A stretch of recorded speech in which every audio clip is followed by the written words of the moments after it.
Hi, my name is Jacqueline, and today I'm going to be presenting my final reflection.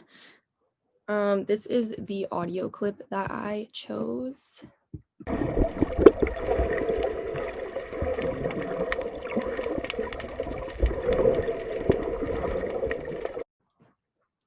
Okay, so the audio clip that I chose reminded me of the open ocean environment.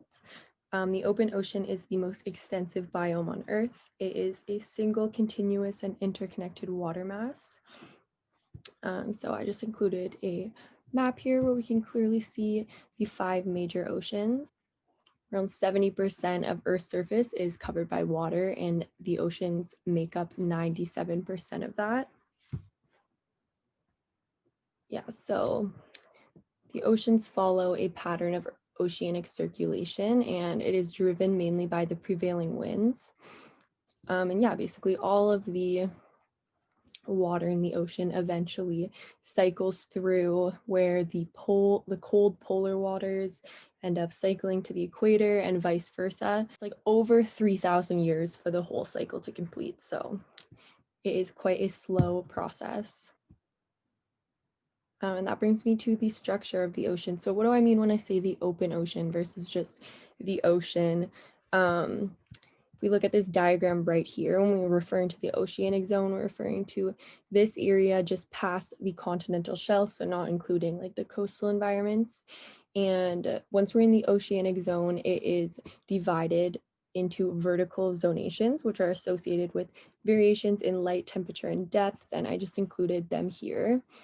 So if we look here, the photic zone goes down to about 1,000 meters, and this is the depth of the ocean in which there is enough light for photosynthesis to occur. And then the bottom of the ocean, which goes up to like 10,000 meters, is like the depth of Marianas Trench, which is the deepest known natural point of the ocean. And down there, we'll see like hydrothermal vents and all of that. And clearly, with all this variation, we have an open ocean climate, which is very, very diverse. As a result of varying levels in light, temperature, water movement, salinity, oxygen, and nutrients available. Yeah, and then of course we also see a diverse set of inhabitants of the ocean. So this is an example of a trophic pyramid, and it shows 4 trophic levels. Trophic levels are positions in the food web, which is determined by the number of energy transfers from the primary producers down here to the next level.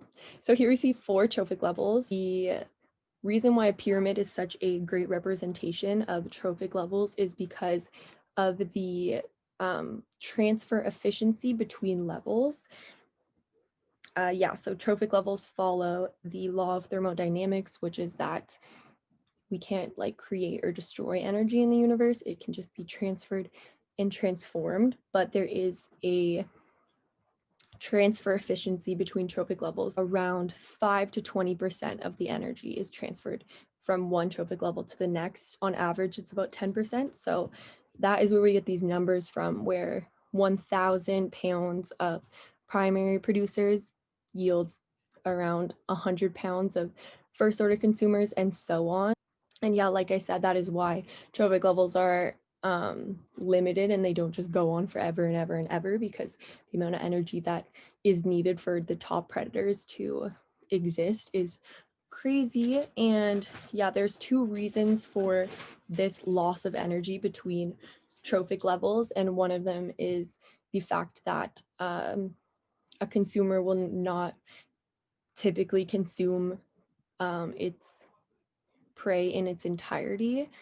Like if you were to eat something and it had bones or organs that you don't want to consume, you're not going to get 100% of the energy that way. And then the second reason is that energy is used in just maintaining the body or just sustaining life. It's basically the cost of living. So that just gets burnt off in maintenance and in the form of heat. So brings me to human influences on the open ocean environments. And there are many, one of the big ones being overharvesting due to like fishing and everything.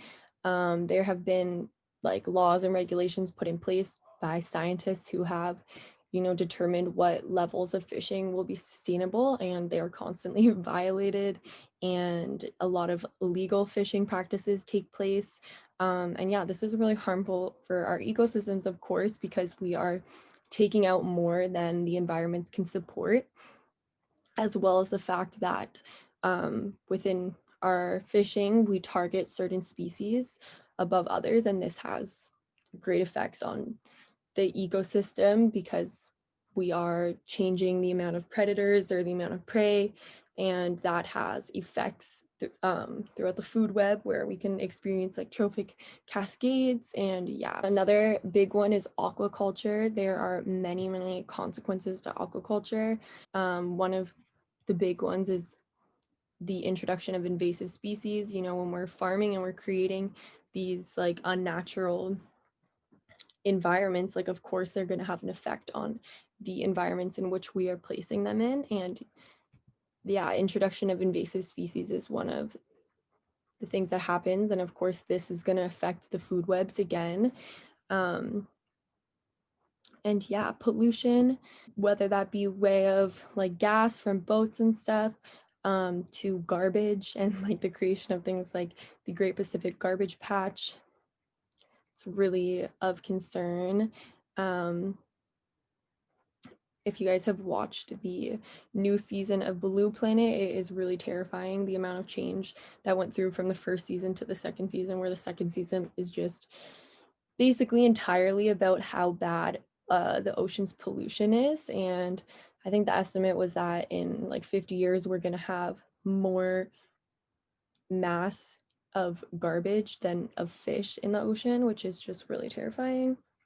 Acidification, which happens by like runoff and a lot of the processes that we do on land. And yeah, drilling and mining, these are just a few, but brings me to the concept of two-eyed seeing. This is a Mi'kmaq guiding principle for integrative science. And I just took this quote directly from the Institute for Integrative Science and Health website, which basically defines two-eyed seeing as learning to see from one eye with the strengths of indigenous knowledges and ways of knowing, and from the other eye with the strengths of Western knowledges and ways of knowing, and learning to use both these eyes together for the benefit of all. Indigenous practices largely like place an emphasis on the interdependence and interconnectedness of humans in the natural world, and just like understanding that everything is very cyclic in nature. The way that we treat the environment is inevitably going to come back to us. If we are, say, polluting the ocean and putting toxic gases and garbage in them, and then the fish are consuming them and we end up consuming them, it's always going to come back to us. And so it's just really understanding that like in order to take care of ourselves and humanity, we need to also take care of the rest of the world. And yeah, we can come to the best results when we are able to implement both what we know from science and like how we understand sustainability, as well as these ancient indigenous values and practices. So yeah, these are just a couple pictures that are from my Costa Rica trip that I did back in high school. I was fortunate enough that I was able to complete my grade 11 biology credit in Costa Rica. It was so amazing. There is such a diverse amount of ecosystems in Costa Rica, like from the coastal environments to the mountains where you can go into cloud forests and see volcanoes. It's like absolutely amazing.